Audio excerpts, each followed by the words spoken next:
Army chief general Asim Munir का दौरा अमरीका। सिपा सलार की अमरीकी वज़ीर दिफा लॉयड ऑस्टिन से मुलाकात। खित्ते की सिक्योरिटी सूरत हाल पर तबादला ख्याल किया गया। तर्जुमान पेंटागन के मुताबिक मुलाकात में दो तरफा दिफाई ताउन के मुमकिन शोबों पर बातचीत हुई।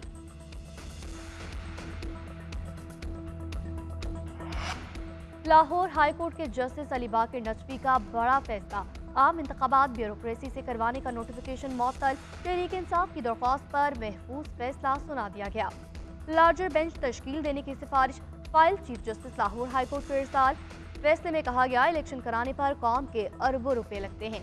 अगर बड़ी जमातें इलेक्शन नताइज तस्लीम न करें तो कौम का पैसा जाया होगा। इलेक्शन कमीशन को फ्री एंड फेयर इलेक्शन कराने हैं।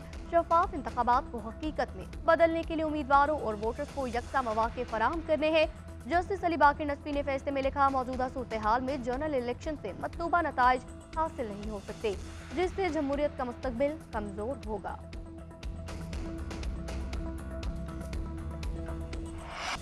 सुप्रीम कोर्ट की फौजी अदालतों में सिविलियंस का ट्रायल जारी रखने की इजाजत। सिविलियंस के फौजी अदालतों में ट्रायल कलदम करार देने का फैसला मअतल।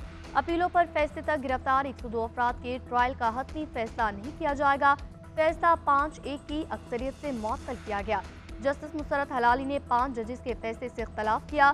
जस्टिस सरदार तारिक मसूद ने रिमार्क्स दिए। 2 लाइन में एक कानून की पूरी सेक्शन को कलदम करार दिया गया। आर्मी एक्ट की शिकों को गैर आईनी करार दे दिया गया। डेरा इस्माइल खान में जो 30 फौजी जवान शहीद हुए, उनके मुलजिमों का ट्रायल कैसे होगा?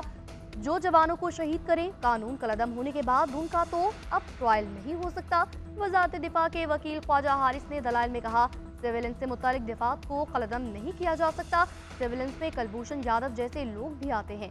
सलमान अकरम राजा ने कहा, अदालत ट्रायल कलदम करार देने का फैसला हमें सुने बगैर मुअत्तल नहीं कर सकती।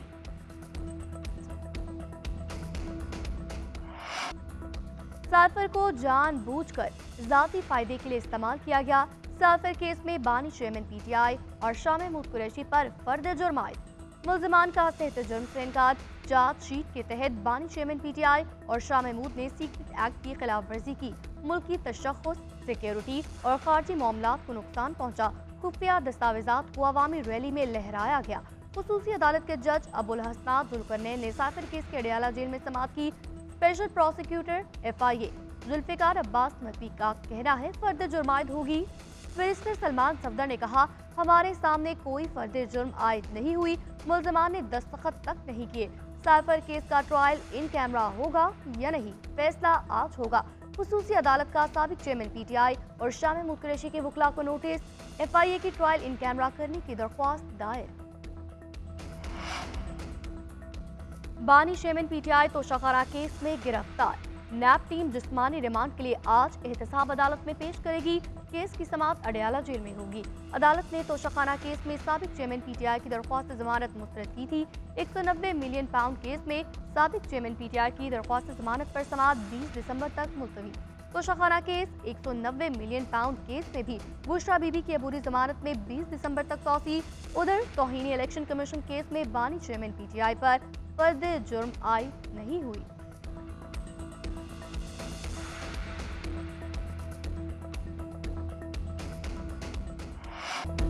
इंतकाम लेना नहीं चाहता मगर हिसाब लेना बनता है। अगर हिसाब न लिया गया तो मुल्क के साथ खेल बंद नहीं होगा।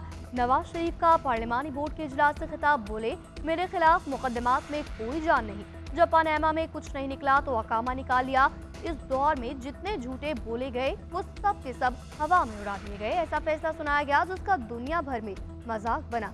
जजेस की तरफ से सिसिलियन माफिया, गॉड फादर जैसे अल्फाज इस्तेमाल किए गए। मैंने कभी जनरल बाजवा, जनरल फैज या जनरल राहील के खिलाफ साजिश नहीं की, लेकिन साजिश में कौन कौन शामिल था उन सब का पता चलना चाहिए।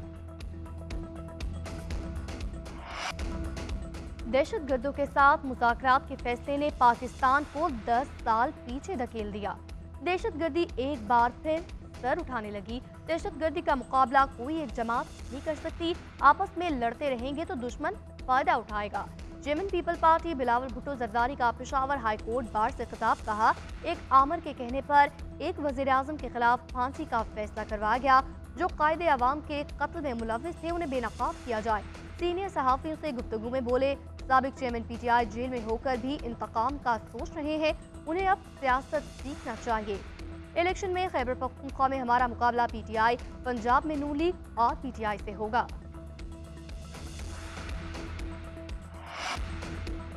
पाकिस्तान दहशतगर्दी की जंग जीत चुका, सिर्फ ऐलान बाकी। निगरान वज़ीर आज़म ने डीजी खान में मीडिया से गुफ्तगू करते हुए कहा, दहशतगर्द एक हमला करें, हम 10 कदम आगे बढ़ेंगे, वो 10 हमले करेंगे, हम 100 कदम आगे बढ़ेंगे। एक निजी टीवी चैनल को इंटरव्यू देते हुए अनवारुल हक काकर ने कहा, पीटीआई पर जलसे करने या कन्वेंशन करने पर कोई ऐलानिया पाबंदी नहीं। 9 मई वाकयात का जिम्मेदार कौन है, तहकीकाती इदारों और अदलिया का काम है पता लगाना। साबिक वज़ीर आज़म ने कागज लहराकर सियासी बयानिया बनाया, ऐसा नहीं होना चाहिए। पार्लियामेंट सोच विचार करके कुछ तब्दील करती है तो कुफर नहीं।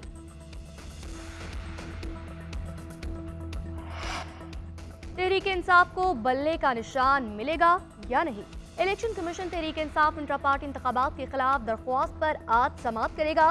चेयरमैन पीटीआई बैरिस्टर गौहर को तलब कर लिया गया। पीटीआई के chief election commissioner Niazullah Niazi, party general secretary Umar Ayub, Yasmin Rashid, Ali Amin Gandapur समेत 9 अहदेदारों को नोटिस। अकबर इस बाबर समेत 13 अफराद ने इंट्रा पार्टी इलेक्शन के खिलाफ दरख्वास्तें दायर कर रखी हैं।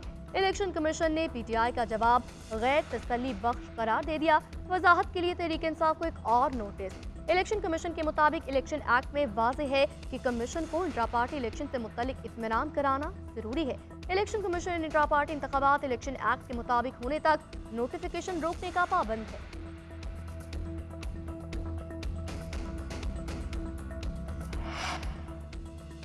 बानी पीटीआई और बुशरा बीबी ने गैर शरई निकाह करके बादी नज़र में जुर्म का इर्तकाब किया। इस्लामाबाद की डिस्ट्रिक्ट एंड सेशन अदालत ने समात का तहरीरी हुक्मनामा जारी कर दिया।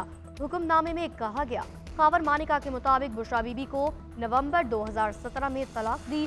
बानी पीटीआई और बुशरा बीबी ने इद्दत गुजरने से पहले निकाह किया। गवाहान मुफ्ती सईद और चौधरी मोहम्मद लतीफ़ के बयानात इल्जामात को सपोर्ट करते हैं। खावर मानिका की शिकायत समात के लिए मंजूर की जाती है। समात का बाकायदा आगाज 14 दिसंबर से होगा। बुशरा बीबी जाती हैसियत में तलब।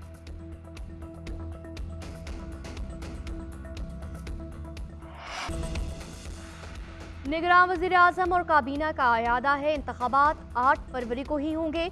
इंतखाबात के मुलतवी होने की क्यासराइयाँ दुरुस्त नहीं।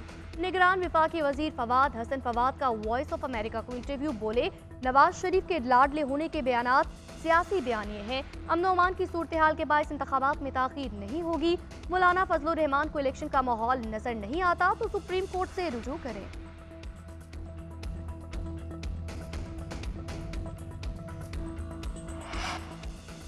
निगरान विफाकी काबीना ने अफगान महाजरीन के क़याम में तोसी की मंजूरी दे दी। कानूनी तौर पर क़याम वजीर अफगान महाजरीन 29 फरवरी तक रह सकेंगे। काबीना ने नेशनल स्पेस पॉलिसी की मंजूरी दे दी। काबीना ने भारतीय सुप्रीम कोर्ट के फैसले को मुस्तरद किया। मुर्तज़ा सोलंकी ने कहा, मसला कश्मीर 7 दहाइयों से सलामती कौंसिल के एजेंडे पर हल तलब है।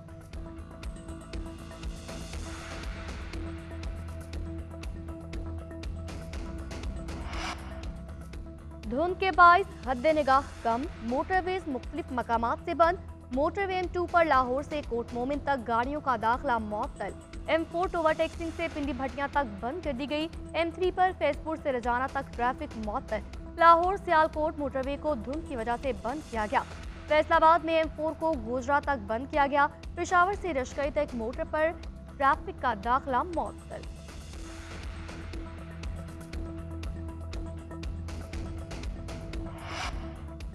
रावलपिंडी के इलाके पीर वधाई में मुबैना पुलिस मुकाबला 3 डाकू हलाक। डाकुओं की शनाख्त सुलेमान इज्जतुल्ला अफजल के नाम से हुई।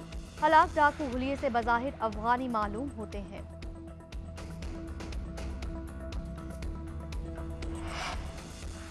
पाक ऑस्ट्रेलिया टेस्ट सीरीज दोनों टीमें पहले मैच में पर्थ में आमने सामने। कैंगरूज की टॉस जीतकर पहले बैटिंग। कौमी स्क्वाड में शान मसूद, शाहीन शाफरीदी, बाबर आजम, इमामुल हक, अब्दुल्ला शफीक शामिल। सऊद शकील, सरफराज अहमद, सलमान अली आगा, फहीम अशरफ टीम का हिस्सा। खुर्रम शहजाद और आमिर जमाल का टेस्ट डेब्यू।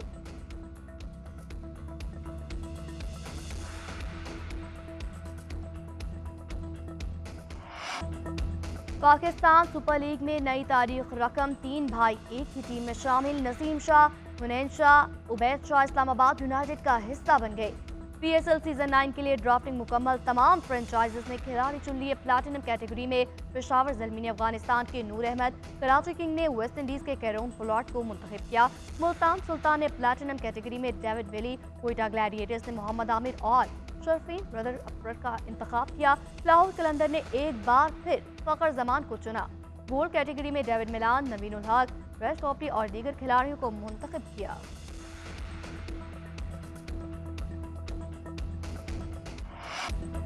और कायनात को बचाने की लड़ाई, Hollywood action adventure film dune part 2 का ट्रेलर आ गया।